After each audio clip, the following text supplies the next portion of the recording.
কলকাতার কাছে সল্টলেকে পশ্চিমবঙ্গ সরকারের অন্যতম প্রশাসনিক কেন্দ্র বিকাশ ভবনের ঠিক বিপরীতে একগুচ্ছ বস্তি রয়েছে। গত সপ্তাহান্তে সেইখানে বিশৃঙ্খলা শুরু হয়। এক যুবককে সরু গলিতে ছুটতে দেখা যায়। ক্যামেরা হাতে একদল সাংবাদিক তাকে ধাওয়া করে। লোকটি ছিলেন রফিকুল সর্দার, একজন দিনমজুর যিনি শহরে থাকেন। সর্দারের বাবা মা এবং পরিবার দক্ষিণ 24 পরগনা জয়নগর 1 ব্লকের দোসা গ্রাম পঞ্চায়েতের অন্তর্গত শ্যামনগর গ্রামের স্থায়ী বাসিন্দা। তাদের নাম 2002 সালের ভোটার তালিকায় রয়েছে। ওয়ারের সাথে কথা বলতে গিয়ে সর্দার সেই দিনের বর্ণনা দিয়েছিলেন। তারা বারবার বলতে থাকে, তুমি বাংলাদেশি, তুমি এখানে কি করছো? তারা বারবার দলে দলে আসতে থাকে। আমি তাদের আমার আধার এবং ভোটার আইডি দেখানোর পরেও তারা থামেনি। ক্রমাগত অনুপ্রবেশ সহ্য করতে না পেরে কোণঠাসা রফিকুল অবশেষে সংবাদ মাধ্যমের কর্মীদের কাছ থেকে পালিয়ে যাওয়ার চেষ্টা করেন। আতঙ্কের এই সংক্ষিপ্ত ঘটনাটি দ্রুত সংবাদ মাধ্যমের একাংশ বিকৃত করে একজন পলাতক বাংলাদেশি হিসেবে উপস্থাপন করে। ফুটেজটি সংবাদ পোর্টাল এবং সোশ্যাল মিডিয়ায় ব্যাপকভাবে প্রচারিত হয়েছিল। মিডিয়া এবং প্রচণ্ড চাপের মুখে সর্দার এই সপ্তাহে আইনি পরামর্শ চেয়েছিলেন। সর্দার স্পষ্ট করে বলেন, আমি একজন আইনজীবীর কাছে সাহায্যের জন্য গিয়েছিলাম, কারণ এখন আমি কাজ খুঁজতেও ভয় পাচ্ছি। যদি তারা আবার চিৎকার শুরু করে।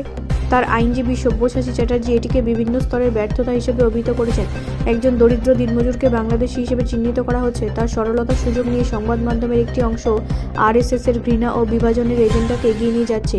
আরও খারাপ বিষয় হলো, শাসক দলের কেউ তার পাশে দাঁড়ায়নি। চ্যাটার্জি বলেন, এটি অনেককে প্রশ্ন করতে বাধ্য করেছে যে মিডিয়া কর্মীদের কি নাগরিক পরিচয়পত্র পরীক্ষা করার বা কেবল তাদের চেহারা বা অর্থনৈতিক অবস্থার ভিত্তিতে কাউকে তাড়া করার অধিকার আছে? এই আশঙ্কার পেছনের কারণ হলো এসআইআর। যদিও একটি আপাত দৃষ্টিতে একটি পরিষ্কার পরিচ্ছন্নতা অভিযান, নাগরিক সমাজের গোষ্ঠী এবং বিরোধী নেতারা যুক্তি দেন যে এর আসল উদ্দেশ্য হলো ভবিষ্যতে জাতীয় নাগরিক নিবন্ধনের ভিত্তি তৈরি করা। সংবাদ মাধ্যম এবং সোশ্যাল মিডিয়ার প্রচারণার মাধ্যমে পরিচয় সংকটের এই ধারণা আরও তীব্রতর হচ্ছে।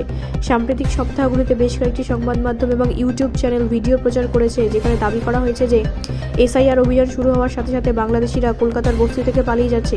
কিছু ক্লিপ ভীত বাসিন্দাদের তাদের পরিচয় প্রমাণের জন্য তাদের আধার এবং ভোটার কার্ড ধরে থাকতে দেখা যাচ্ছে। রাজ্যের প্রধান বিরোধী দল ভারতীয় জনতা পার্টির নেতারা এই উচ্ছ্বাসকে আরও বাড়িয়ে তুলেছেন। পোস্টগুলিতে ইঙ্গিত দেওয়া হয়েছে যে গৃহকর্মী বা দৈনিক শ্রমিক যারা কাজে আসতে ব্যর্থ হন তারা বাংলাদেশে ফিরে এসেছেন। ব্যুরো রিপোর্ট, রাষ্ট্রীয় প্রসার বাংলা।